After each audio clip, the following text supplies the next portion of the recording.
Hey guys, Next Spectator here. And Zombie Killer 101. Today we are back to bring you episode 2 of Elfen Lied.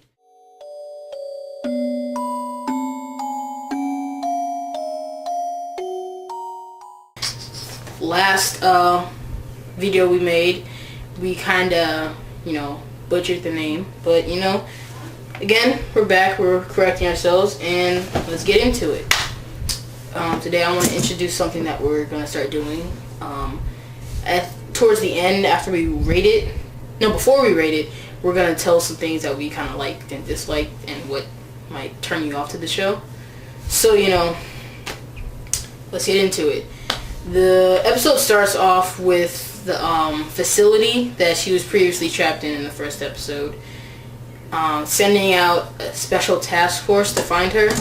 And it is... the head of the task force is Bando, who, he's not really assigned head of it, but, he kind of makes himself head of it. And, he's all ready and everything. He's like, if she's that dangerous so we can shoot on sight, I already know what's going on. I'm going to write this stuff out on my own. I don't know what y'all going to do. But, he's over. So basically, he's... just splitting up from the group.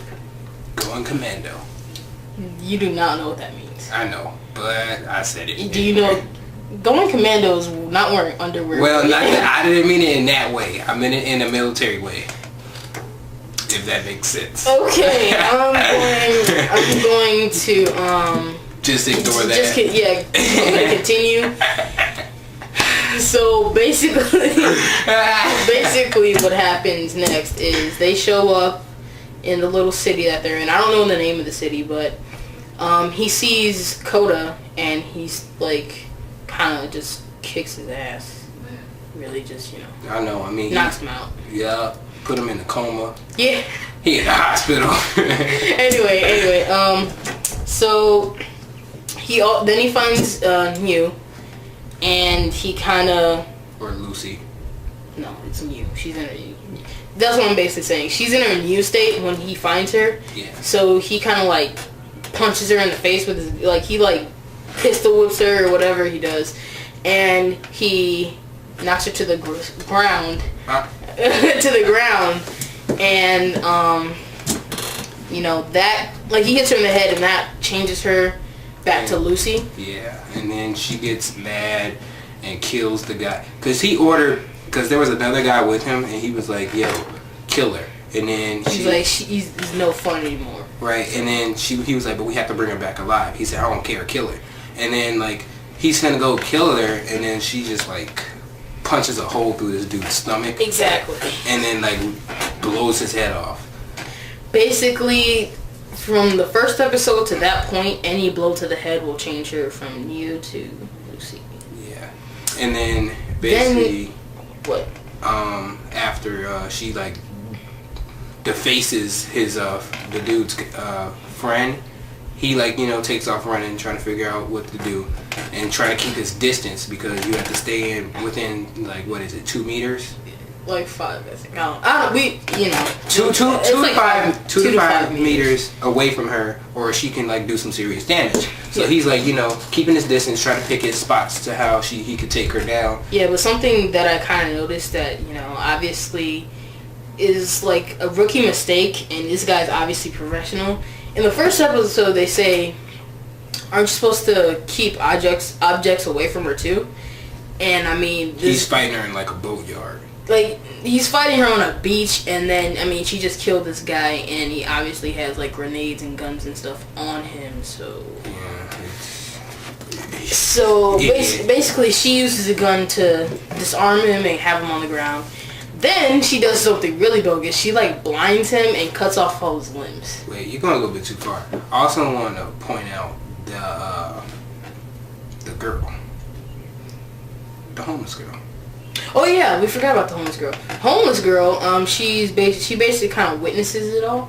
Yeah. Not all, but she sees. The homeless girl will become very important later on in the near future, and she witnesses everything that Lucy does to this man, and she kind of gets freaked out. She kind of gets freaked out, and later on in the story, that her witnessing this happen to this man is going to be very important. Exactly. It's going to be hilarious too. It's like either the next or the 4th episode. Yeah. So I mean, just mentioning that. So and just also, it's basically something to remember. Yeah, and also like her little dog, who every time I watch this series, I just knocked it down. I'm sorry.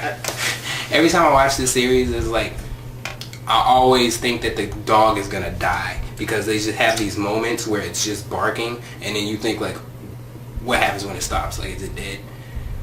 And then you hear people scream and stuff. And that actually happened in High School of the Dead too. What, the dog? Yeah. Almost dying. Well, not almost dying, just there being a dog and it's like really tense and you don't know what's gonna happen. Yeah. And he's just sitting, like just barking it up and all that, and just sitting there. That dog is. Dogs are basically in, just almost like a humor, like comic relief type thing. Yeah. But something to lighten the mood a little bit. But they just end up kind of making me they piss me off for no reason. Like what are you gonna do? You're just sitting there. I mean. I want him to die. The dog. I'm sorry. That's kind of mean, but I just want him to die. Okay. He barked a lot. Okay. But yeah, so basically, you just want to mention the little girl, and but back to what she did. I don't want to spoil all of it, or I don't think we want to spoil all of it. But basically, she blinds him and does other stuff to this guy that just leaves him. I kind of already said it. I'm sorry. Cripped. You didn't say Cripped. He's a cripple. She basically disables him. Put him out of commission. Yes, is what we're gonna say. And then Koda wakes up in the hospital. And they go home. And there's police with them and everything. They go home. Oh, the police. That conspiracy thing. Yeah. Basically what happens, what ends up happening is from this point on, something I want to touch on is it's not bullets to the head aren't what changes her from Lucy to Mew. It's the events around her. Like, if something happens to Koda from now on, she'll basically turn into Lucy.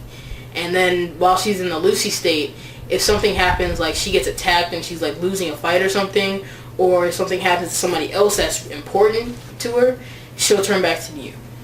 So just something to think about towards the middle and end of the series. But yeah, basically, after everybody gets sent to the hospital, they go back home, and Lucy had ran away, or Mew had ran away because Koda yelled at her for breaking this shell. Yep. It was hilarious. It's a lot of backstory to why he was so upset that she broke the shell. Yeah. We're basically assuming that if you're here watching us, that you've seen the first episode. Yeah. So basically, what happened in the previous episode is he was talking about how he got that shell from his little sister who died in the previous years, and that was pretty much all he had left of her. Yeah. And Mew snapped it. Yeah, she snapped it, but not for the reason you think. She basically saw, she could tell that it was causing him sadness, and that in her eyes, it wasn't good for him to be around it. It was, bad for him. So she snapped it in half.